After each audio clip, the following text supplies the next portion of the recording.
السلام عليكم ورحمة الله تعالى وبركاته. مرحبا بالجميع في قناة بريكولاج شمارة.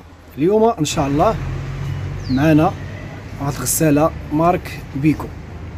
هاد مارك بيكو بغينا نديرو لها التيست مود ديالها ونعرفو الطريقة ديال التيست ديال كل عنصر في هاد الغسالة هادي. كما كتشوفوا هادي الغسالة بيكو. اليوم ان شاء الله غنديرو لها التيست مود وغنكتشفوا جميع الاخطاء ديال هاد الغسالة هادي بكل سهولة بطريقة علمية ان شاء الله. خليكم معنا. الغسالة بيكو باش يمكن ليا ندير التيست مود خصني نضغط على بري لافاج ولا ديبار دقة وحدة وندور السيليكتور جهة اليمين دورة وحدة، كنضغط على بري لافاج ليماغي وكندور السيليكتور جهة اليمين في البرنامج ديال الطب. كما كتشوفوا هنا حيت كنصور بوحدي كنضغط بري لافاج وكنضغط على ديبار وكندور السيليكتور على اليمين دورة واحدة وكنبقى ضاغط على بري لافاج وديبار. شوفوا كندور السيليكتور دورة واحدة على اليمين وكنبقى ضاغط كيطلع لنا تيري كنضغط على ديبار كنعاود نضغط على الديبار كيشعل لنا كتشعل فيشور كامله جميع المكونات كتشحل. هنا كتدخل الغساله في التيست مود ديالها. هذا بمثابه فلاش لهاد لاكارت هادي. كنعاود انني نضغط الرقم 4.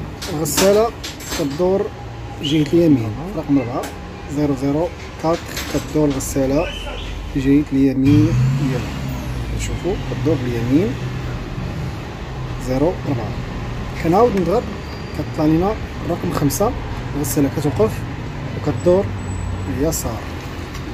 في هاد الحالة كنقول ان لاكارت الرولي ديال الموط مزيان والموتور البوبيناج ديالو مزيان كيدور على اليمين وكيدور على اليسار. دونك في هاد الحالة الروليات ديال لاكارت مزيانين والموتور حتى هو مزيان. كنضغط كيطلع لنا 6 والغسالة كتدخل في مرحلة ديال التنشيف. كما كتشوفوا سوراج الرقم ديالو 6. كما كتشوفوا 7 الفان الاول كيخدم لينا. كما كتشوفوا الفان الاول دخول الماء. في هاد الحالة كنقولوا ان الفان الاول حالة ممتازة وخدام. كما كتشوفوا هو كيدخل الماء الرقم ديالو 7 فلافيشور. كنعاود نضغط كطلع 8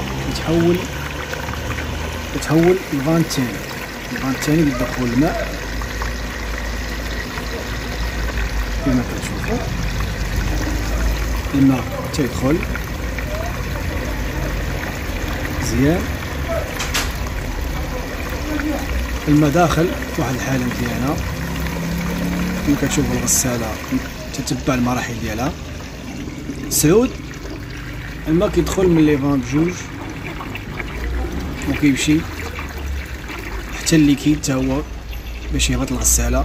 كنشوفو هنا كينقص لينا من 11 كتعني ريزيستونس تسخين الماء. كما غنشوفو هنا ركبنا واحد التيستور في بلاصة ديال الخيوطة ديال الريزيستونس.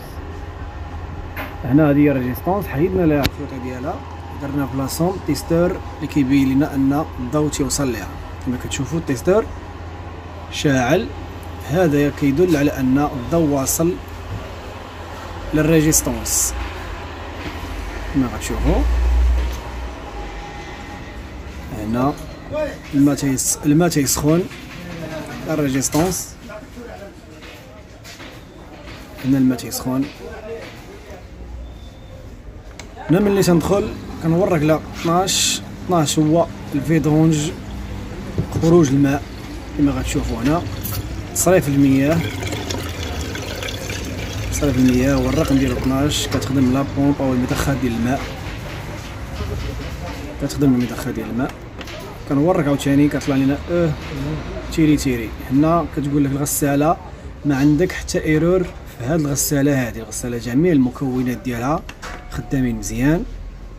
كنعاود نطفي الغسالة ونعاود نشعل اي بروغرام بغيت نشعل كنشعل وكنورك ديبار صافي. هنا ديبار كتخدم الغساله عادي بشكل عادي، كاين حتى شي حاجه. هذا بمثابه فلاش.